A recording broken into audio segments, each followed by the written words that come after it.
is the KRON 4 Morning News.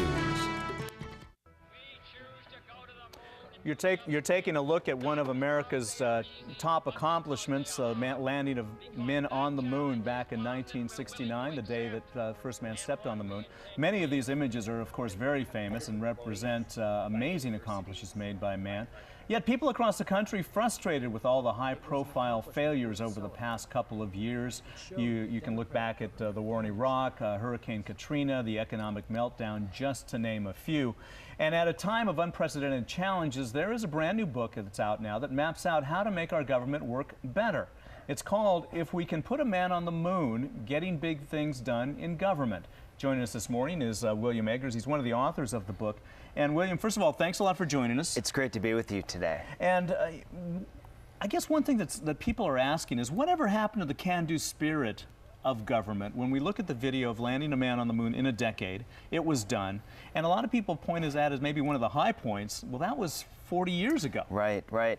You know, it's interesting because today, I don't remember a time when we faced so many big challenges. We've got healthcare reform, immigration reform, energy independence, 2 wars. Yeah. And so we're facing huge challenges today, but it's at a time when American people have the least amount of confidence in government to actually execute on those challenges. It's what we call the results gap, this gap between citizen expectations and then actually results. Only 23% of Americans actually trust government to do the right thing. It's an all-time low. Yeah, it's an all-time low, and Congress's approval ratings are at an all-time low.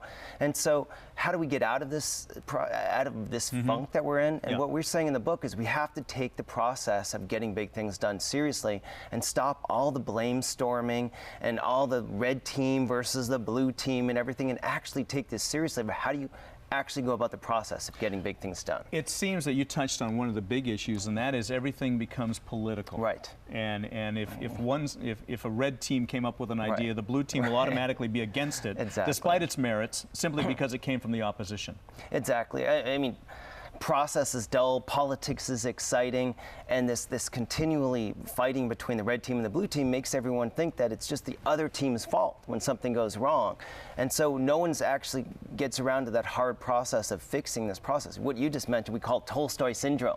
And that's essentially when either side is only looking at evidence that confirms their facts and their view of the world. Right. And ideology gets in the way of what works. Let's touch upon some of these others that you mentioned in the book. Let's start with the partial map. What is that?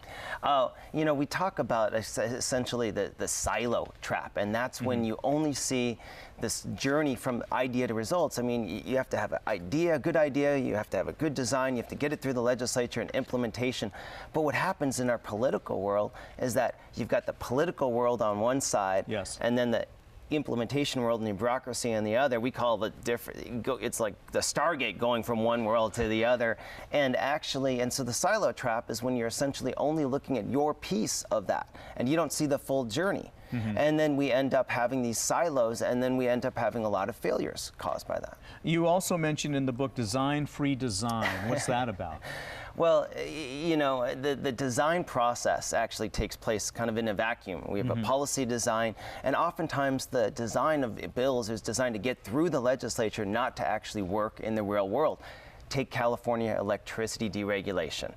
It was passed in 1998 unanimously, right? So they got all the votes necessary. 2 years later, rolling blackouts. It cost California consumers $40 billion.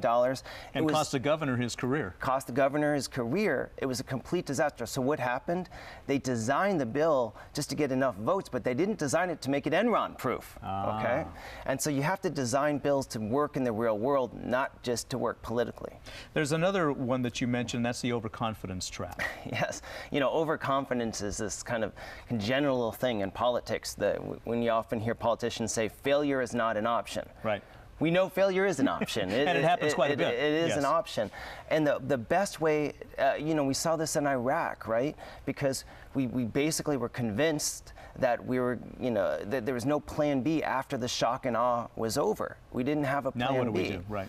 And so the best way to avoid the overconfidence trap is to plan for failure, to take failure seriously, and to take a lot of steps assuming that it's going to fail, and then mitigate against all those possible problems. We have one in just about 15 seconds, the complacency trap. Oh gosh, that's essentially when we've got a lot of government programs and initiatives and everything, and they're not re-examined over time.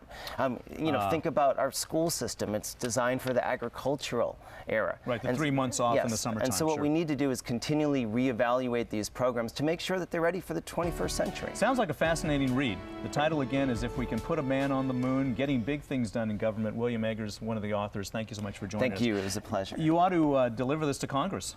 Get them to read it. We'll be talking to members of Congress. I'm sure certainly. you will. And we'll be right back.